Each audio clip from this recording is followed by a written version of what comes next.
For the first time under Rassie Erasmus, South Africa have beaten Ireland, with the Springboks winning the first test in Loftus Versfeld 27-20. Welcome to the Left Wing Podcast. Will Slattery here with you. The game ended about 40 minutes ago, and I'm here with Cian, Tracey and Rory O'Connor, who is in Pretoria to digest it all. Rod, it was an interesting game. I don't know if it lived up to the pre-match hype, but it certainly had plenty of talking points and was gripping and compelling throughout. Some big errors in the second half from Ireland when it looked like they were just kind of getting a little bit of momentum, but ultimately, what do you point to as to the reasons why they ultimately lost? Well, I think the first thing we should say is the better team won across the 80 minutes. South Africa started like a train. They brought a new style of rugby that we hadn't seen from them. Ireland talked about the fact they'd expected as that Tony Brown coached attack to be more, to play wider. But it looked like they didn't really believe it until they saw it. And we saw Peter Steff throwing an offload in the first minute. We saw Bongi Albanani pushing a kind of tip-on pass that was reminiscent of something that Ireland will do. And Ireland just got really narrow, and Curtly Arenza scores his try. They turned James Lowe backwards twice. And to be honest, I think Ireland did really well to get in, 5 points down at half-time. I know they left 5 points behind them, but really they played survival rugby for so long. So, they weren't... If you're looking at it from an Irish point of view, Ireland weren't accurate enough when they did have opportunities. I know the first half try they scored was magnificent, but they had an earlier visit to the 22 and they really just never really looked like they were going to get over the line. South Africa looked more dangerous, more powerful. I thought that Ireland lacked energy in that first half. But having got to half-time in that shape, they got Gary Ringos onto the pitch, I presume, for an injury to Robbie Henshaw. And I think he really added to their defence. South Africa's wide attack didn't look as dangerous. They defended unbelievably well for 20 minutes. Pollard missed a couple of kicks. And then I know we're going to talk about Ireland's decisions in a little while.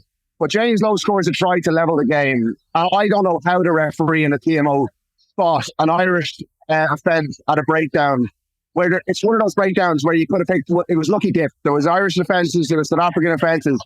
And to go back and pull them up for a technical offence against Ronan Gallagher, who was getting neck rolled at the time that he kicked the ball backwards. I thought that was ridiculously harsh. I suppose you are going to get those decisions when you're away from home. But then, like Lowe, Lowe, thinks he scored, and within minutes he's the middle of the piece because he tried to keep in that Andre Pollard kick. That one I can kind of understand. It was going out. It was a penalty. He was trying to keep the possession, and it was very unlucky. They go back up, they score again, and then they get themselves into a position where South Africa have a debutant at out half. They're down to 14 men, and their kick, his restart is going over the dead ball line. It's going to be, the game is in the balance. It's going to be a one score game with Ireland with a scrum on halfway. And I don't know, we'll go to our graves not knowing why James Lowe played that ball. And it leads to a scrum penalty try, and that's the game. Back 14-14. Like, the fact that they're still going at the end and Ryan Baird scored a try speak volumes to their spirit. The try they scored with Conor Murray was a great try. But it was mostly World's number one against World's number two. Like, Ireland were courageous. They showed loads of spirit, but I don't think they hit their own levels today. And they look at times like a tired team, and it would have been a bit smash and grab if they won it. Yeah, it really was a case of like James Lowe giveth, James Lowe taketh away. Like the two bits of magic for two tries. Good intro, Will.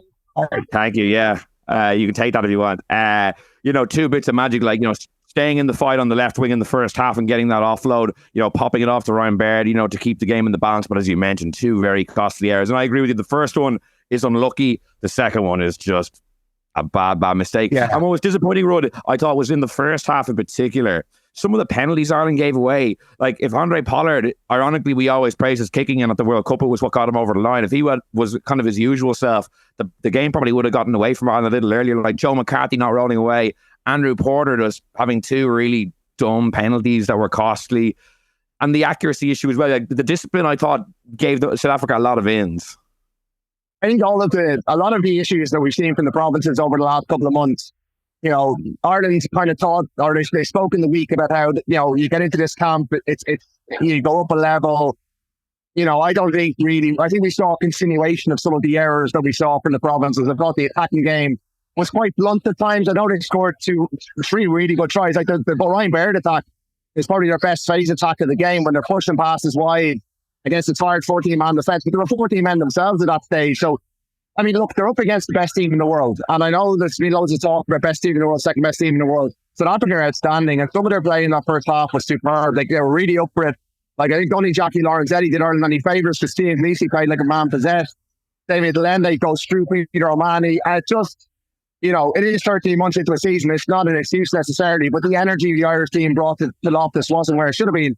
Like, to stay in the fight for that long was very impressive, and to nearly have it, like, to have a chance to win it speaks volumes about how good this team is. But like, they won't have another chance to win here again. That's an opportunity that they got themselves. They fought so hard with such accurate defending and some brilliant courageous defending to get into that point. To commit Harry Carey twice, it's just, that's what will grind them down. Like, the scrum coped really well. Line out wasn't great, they didn't lay a glove on the South African line out really. Their own set piece didn't give them the kind of position or the possession that they needed.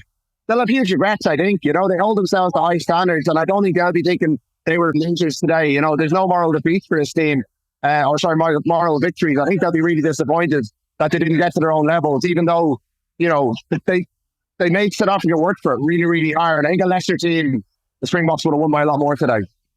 Yeah, I'll give you one more question because I know you're going to go down and go to the Ireland presser in just a moment. What's the first question you're going to ask Andy Farr? Like, what are you intrigued to hear from him? I don't want to maybe spoil your potential question, but what are you intrigued to hear him answer about after that game? I haven't got that far ahead. Like, I'm interested to see how he breaks it down. I want to know what he thinks of the refereeing decision. He rarely blames refs. I guess, the freshness point that they were kind of hammering home all week, that, was it true? Are they really, like, why was the energy off? Why was the kind of accuracy off? What's happened to their attack a little bit? I mean, these are obviously a couple of different topics. I'm interested to know why he took Jamie Osborne off. I thought Jamie Osborne was having a good game, and I thought he did well when he came on, but I thought that was a slightly strange one. But just his overall thoughts. I don't have anything specific. I wouldn't blame Ireland for this necessarily. I think it was they came up against a really good team, didn't quite get to their levels. I can kind of understand why, but I'm interested to hear why he thinks they didn't get to their levels, and whether, I guess, they kind of finished the Six Nations on fumes. Like, South Africa kind of revolutionised the way they play. They're the world champions and they're evolving with 2027 in mind. I guess the big concern is that Ireland are kind of trying to play the same way, and it works at times, but there were times today where it ran aground, and I wondered, like, do they need to refresh it a little bit as they look towards next year? Next week might be a bit too soon for kind of a full refresh, but God, it's going to be a tough ask to go and try and level the series in Durban. But at the same time, they did break the Springboks 3 times, so there was good elements to it. It wasn't a disaster, and there were moments there where I really feared that they might get blown away, and it didn't. And that's a testament to them. So I haven't really answered your question, probably because I haven't thought about what I'm going to ask him when I go down. But it will be interesting to hear what he says, because I don't think you blame the ref. I think a lesser coach could. I think that was a big shout. If they got level at that moment, I thought the Bucks were starting to get worried, and the energy had kind of gone out of the stadium. And I thought it was, I don't know what you guys thought about it. I actually like to hear before I got to the press conference, because did you think it was as big a moment as I'm making it, or do you think it was the point you made was a good one. Like, technically, Ronan Kelleher probably did kick the ball out of the ruck on the ground, but as you said, Bundy Aki was clamped over the ball first and foremost for a turnover, if you're analysing it in slow-mo, and then he's neck rolled. So it should have been at least a penalty to Ireland if you are going back. But is it the TMO's remit to be going back and individualising, looking at breakdown? I don't know. You don't really see that too often. I don't want to come across as, because it was technically an offence, but you just don't really see breakdowns picked apart like that. Because as you said, it's very easy to slow breakdowns down, and we wouldn't be able to get out of a TMO booth the whole match if that was really the case. So I agree with you. It was a huge moment. I agree. It was a massive momentum swing in the game. It felt like Ireland had gotten that bit of life. I agree. So I think it is a fair point to make. Like, I think the other thing I'm worried about is Craig Casey and how he is after that bad blow. So I'll be asking Andy Farr about that. But again, he was fairly ragdolled by his old Munster mate, RG Snyman late, and one of those local CMO things. We never really saw it again on the big screen, so you wonder. But like, that was a big moment after the long stoppage. Springboks win the scrum penalty. Pollard goes long. Lowe keeps it in. That's the try. Like, these are big moments in the games. But look, I think Ireland was in the walkway with heads held high. At the same time, really annoyed like that those moments went against them. And for all that they can blame the ref in moments, there were things that were in their control where they could have won the game. And as I said, like, they defended incredibly well at times, but their attack never really got going. And we've seen that story before from the provinces in the last couple of weeks. So I think there's, as I said, a bit of a continuation of some of the issues that we've seen. And it's going to be tough to get that going next week. But I thought Osborne went well at fullback. I thought Casey was really good before he got injured. I thought Caelan Doris was heroic. There was a lot of players played really well. But you're right, some of those penalties they gave away were rash, and they didn't do enough to win the game. And as I said, like, referee decision was big, but the best team won on the day. And like, there's no doubt, and certainly here, this game is in Dublin, it might be a different scoreline, but here at home, this is going, like, it's always going to be a big ask, and the Boks produced something very, very good at times today, you know? Well, you said you had 10 minutes, and the consummate professional that I am, I got you in and out in 10 minutes. So, Rod, you can make your way down to talk to Andy Farrell there, and we'll chat to you on Tuesday. Cheers, lads. Thanks, Rod. Great to be joined by someone on the ground in Loftus first. Cian, you've been waiting patiently to be tagged in and coming off the top row. What do you make of that game? Anything you want to pick up on from what Rod said, or anything yourself that jumped out over the course of the 80 minutes? I think it's always very interesting, Will, when you're at a game and you're at home watching it on TV. Your perspectives are obviously very different. I think my glass would be half full from an Irish context, I have to say. I would agree with Rod. South Africa were they were certainly not by far, but they were certainly the better team, and they deserved to win. And I think you're right to point out that if Handré Pollard had kicked his goals, the scoreline could have been bigger. Now, that said, I thought Jack Crowley had a very off night with the boot as well, kicking out in the full. That miss in front of the post was really poor as well. He had a couple of really nice moments in the attack. His role in the try in the first half was brilliant. That lovely bridge pass that he threw. I actually thought Ireland's attack did well, I have to say. They were living off scraps for the large parts, but I thought the 3 tries that they scored were pretty good. So I think maybe Rod, again, this is what I mean by when you're watching on TV and at the ground, you have a very different perspective. But I certainly didn't come away and think that there were similar issues that we had seen from the provinces. Certainly there were errors, and you could see at times that Ireland were leggy, but I don't think the altitude was a factor. I thought they handled the bomb squad until the penalty try really, really well. I mean, it was an absolute flex by Rassie Erasmus rolling all 6 of them off at the same time. But he brought Ryan Baird and James Ryan on at the same time, and their first act was to win a scrum penalty for Ireland. And I think it's worth touching on the scrum. Look, apart from that scrum at the end where they were absolutely taken to the cleaners, it was an unbelievable effort from the Boks. I thought the Irish scrum did very well, Will. That was a big concern, I have to say, but I thought it showed up well. The line out is certainly a concern that was always a concern going into the game, given how good the Boks are in that side of the game. But there's been question marks over the Irish line out for a while now, and I don't think they were answered there. The other key area, I thought the breakdown.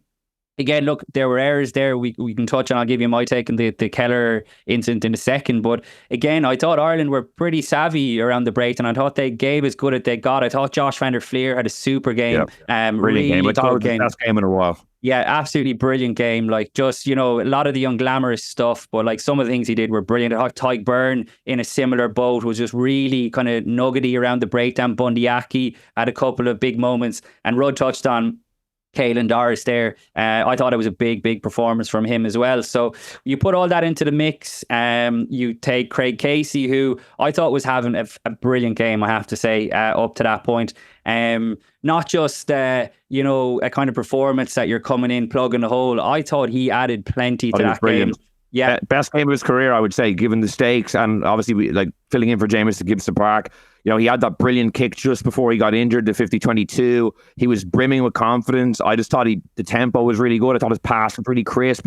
Sometimes we've accused him of maybe being a little too frantic sometimes, or kind of maybe too quick in some ways, but I thought he got the tempo just right. So yeah, I obviously, as Rudd mentioned, hopefully he's okay. He was giving the thumbs up, which is good to see when he came off the pitch. He probably is a doubt for next week, but I think at least Ireland know they have a very good option if Gibson Park is injured, or even to have a 1-2 punch, because up to now Conor Murray's obviously been the favoured replacement, but I think now that's a real coming of age performance from Craig Casey. Yeah, totally agree. This could be a real turning point in his career. He's already overtaken Conor Murray as the first choice scrum half at Munster. Like I said, I don't think this was the type of performance where he came in and he tried to be Jamison Gibson Park or anything. I actually thought he was very much himself, and I totally agree with you. He played the game at tempo, but he slowed it down when he needed to. His kicking was excellent, really, really on the money. And look, it was such an unfortunate and it was a nasty incident. I know himself and RG Snyman obviously know each other well, but I think it was more the whiplash effect that it looked at. Rudd obviously wouldn't have seen that. I don't think it was. It wasn't I don't think it was like a dangerous tackle. It was just an unfortunate landing. Like his head just bounced off the ground. But look, it was obviously great. Hopefully Rudd will get an update there from Andy Farrell, but it was obviously encouraging to see him give the thumbs up. Jamie Osborne was the other one, obviously we should touch on a little bit more. He had it in the first, before the Curtly Arensa try, he had two nice moments where he had a nice strong carry, and then he had a good confident take in the air, and you were kind of thinking, wow, this is a lovely way to introduce yourself to Test rugby. And then he gets caught in a position where just no defender wants to be, let alone a debutant who's not used to playing at fullback. I'm intrigued to see what Luke makes of the defence on Tuesday, because you just know he's going to be stepping off that foot. Like, you just know, like, Arensa loves to step. I thought he went by him so easily. Like, he didn't even get a finger on him, which was disappointing, because besides that, I agree, he was pretty tidy. He took another high ball, a little later in the first half. And it's funny, like, when myself and Rudd did the team show on Thursday, I was like, I'd say the Osborne talking point will be one of the first things we talked about. It didn't materialise. He was pretty tidy, as you said, for the majority, but that moment in defence, that'll annoy him, and it was a costly moment over the course of the game, considering it was only decided by 7 points. Yeah, look, and it was quite glaring that he wasn't able to lay a glove on Arensa, but and I'd be surprised if Luke doesn't pick up on this, that it was actually the defence in the build-up to that put Osborne into position is where my frustrations would lie. Yeah. Ireland's defence just got caught so narrow. Now, I wonder how much of that was them possibly being taken by surprise in terms of this kind of, more expansive Springboks approach. Like, it didn't take a genius. Like, I'm not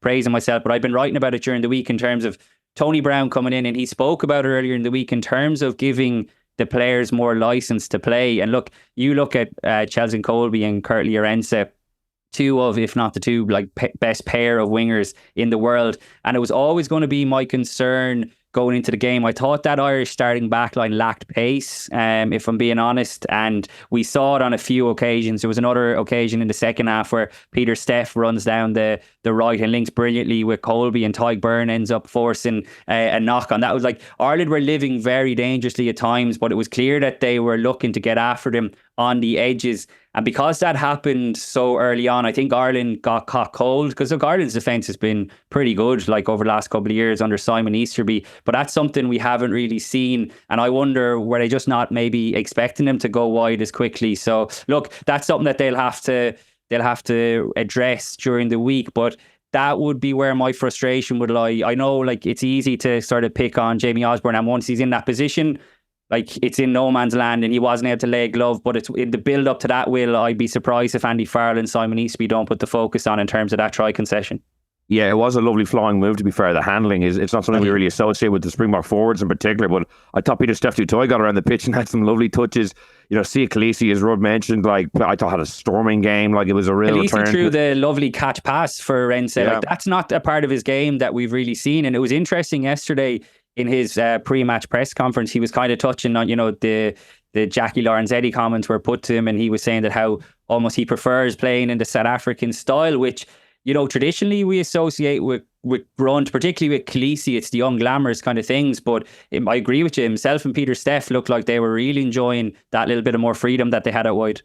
It's a really interesting philosophical change. Like, they're back-to-back world champions. Sorry, not a philosophical change, because we saw plenty of power and grunt as well. But, like, even the maybe slight shift in emphasis, given they're back-to-back world champions, they won the Lions Test Series as well. It's not as if what they're doing maybe requires a radical rethink. But, you don't bring someone like Tony Brown in, I don't think, and then, like, kind of handcuff him, like, and not let him kind of implement some of his kind of philosophies, which we've seen be really successful with both Japan and the Highlanders over the years. So we definitely got glimpses of it in the first half. Funnily enough, I thought as the game wore on, like, the Springbok error count really ratcheted up. I didn't think, like, the kind of opening 20 minutes from their perspective was sustained majorly. And, like, when you think about it, came down to 7 points, and Ireland gifted them 2 tries, like an absolute gift wrap of 2 tries, really.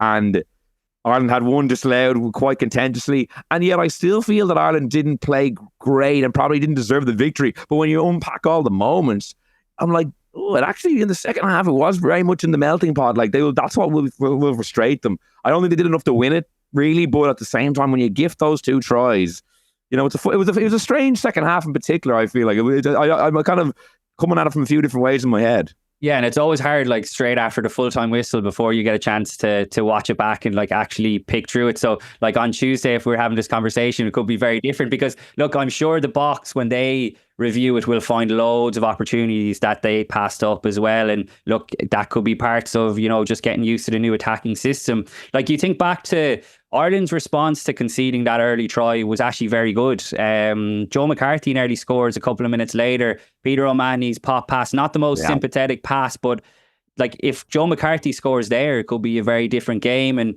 the Boks go 13-3 up, I think it was. And then you're kind of worrying that Ireland look a bit leggy, lacking a bit of energy, and the Boks could actually pull clear. So I think Ireland deserve massive credit for, and again, it's not like a plucky underdog kind of thing, but for staying in the fight and not actually wilting in the altitude. Because like I said, I didn't think the altitude was a factor.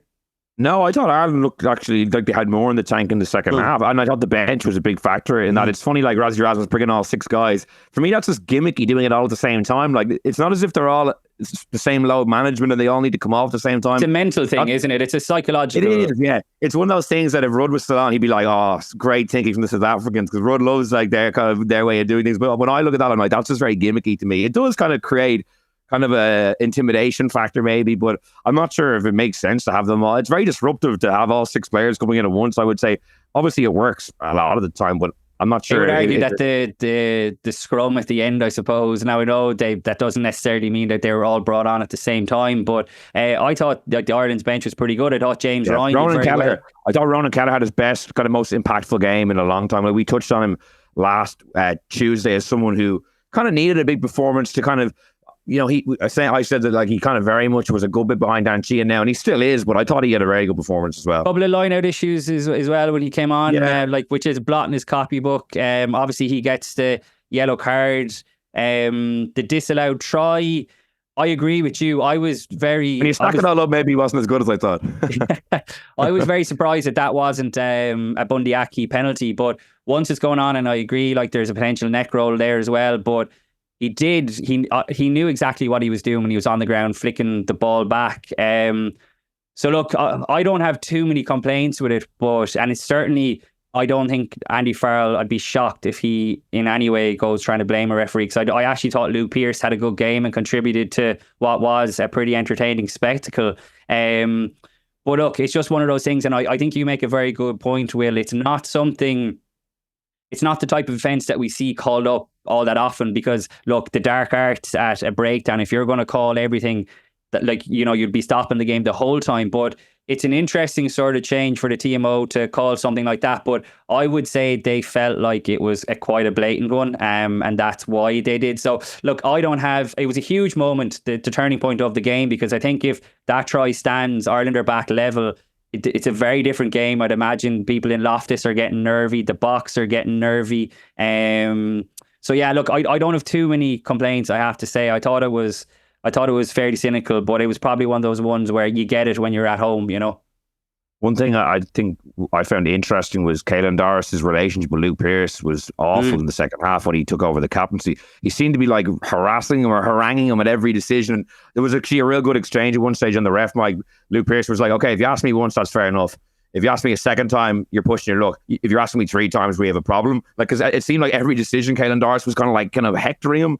And we've seen James Ryan have issues with referees in the past. It's interesting. I feel like that's definitely a growth area. And obviously Johnny Sexton was notorious for his interactions with referees when he was early on in his captaincy. It's a learning moment for Caelan Doris, because as I said, I thought he was his best game in a long time. He stood up and was probably Ireland's best player. But just that piece I just found interesting because it was very noticeable on the ref mic.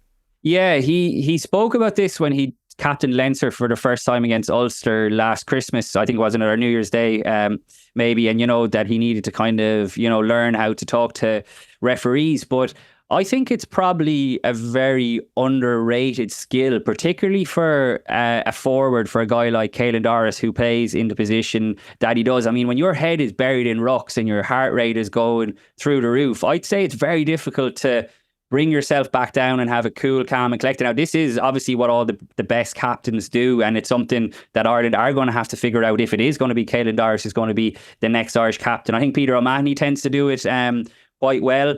But yeah, like I'd say it's a pretty difficult skill, particularly if you feel like that your team has been wronged. And look, the water boys are coming on and there's messages coming from the coach's box that, they want you to get to the referee. So there's a lot going on in the mix. And I agree, yeah, it's probably just something he has to learn, because like I said, I thought Luke Pearce had a good game. I didn't think he was necessarily like a factor in Ireland coming up short or anything like that. I know we could argue about the try, but he's one of the better refs out there, and I thought he contributed to what was a good spectacle. Yeah, it was originally meant to be Angus Gardner, but I think he had to pull out at short notice, and Luke Pearce then got elevated. Yeah, I agree. I actually did think he had a pretty good game. The TMO calls were and are contentious, and I will be interested to see, because as you said, we've only just jumped on just generally what people, just talking to people after, what people generally made of it, and if they thought Ireland were hard done by. We're gonna have to. We want to leave some meat on the bone for Tuesday, so we'll wrap up now in a moment. Just give you any opportunity. Is there anything else you want to raise or anything else of interest before we finish up? I think it's going to be very interesting to see what Andy Farrell does for the second test. Like, it was a brave decision to play Jamie Osborne. I agree with Rudd. I wasn't sure, even watching on TV. I'm not sure if you saw. I didn't see that he was injured, but that would be my sense. Robbie Henshaw, I'm certain, was injured because he took a big hit from Khaleesi in the first half. I was actually very surprised that he didn't go off for a HIA for that. It was an unbelievable collision from Khaleesi, who had a great game. So I think it's going to be interesting to see whether he sticks or twists for test 2, whether he looks to freshen it up. I thought like James Ryan had a good game. Ryan Baird, who we spoke about it a couple of times, Will, on the pods over the last couple of weeks, didn't have his strongest finish to the season with Leinster, but he played pretty well when he came off the bench. And look, I was chatting to Conor Murray before the team went over. You know, he was making the point that in 2016, they left behind them a golden opportunity to win a series in South Africa. Obviously, they got the first win, which no Irish team had done, but that they weren't going over here again now just to get one. Their intention was to win the series. And I suppose the unfortunate thing with it being 2 series is they already now can't win. A 2-test series, they already can't win the series. But a drawn series would still be, I think, a brilliant achievement for this Ireland team. And I think the manner of the performance and how they stuck in the fight will give them plenty of confidence that they can win the second test, which is going to be in Durban. It's not going to be at Loftus. It's not going to be at the altitude. So I would say when the dust settles, look, they're obviously going to be really disappointed tonight and tomorrow. But I'd say when they come back in on Monday and review the game, I think Ireland won't fear going to Durban at all, and they'll believe that they can salvage this series. I think a lot will depend on the medical room and the updates we get later on today with Craig Casey, Darren Sheehan, Robbie Henshaw, Jamie Osborne. That's almost a 30-year starting team potentially. Yeah, you have Gary Ringrose, Ronan Kelleher. You know, you have guys. Rob Herring is there as well. Yeah, I agree with your larger point. Stuart McCloskey could come in as well. Obviously, it'd be a big step up for Caelan Blade if he has to come in. You'd imagine Conor Murray would probably start. And while I do agree with you, Will, I think, you know, Ireland, we speak so much about Ireland having depth, and, you know, this is the time where you want to see it. So I don't think it would be detrimental if you were to lose those couple of guys. I think Ireland have options in those positions. Yeah, well, plenty to discuss and look forward to for the second test next Saturday. I'd like to thank Cian and Rudd for joining me on today's episode of the Left Wing Podcast. We will be back on Tuesday with Luke Verstraelde reviewing today's game and looking ahead to the game in Durban. In the meantime, you can subscribe to us on Apple Podcasts, Spotify, or listen to us on the Irish Independent website. So until next time, thanks so much for listening, and goodbye.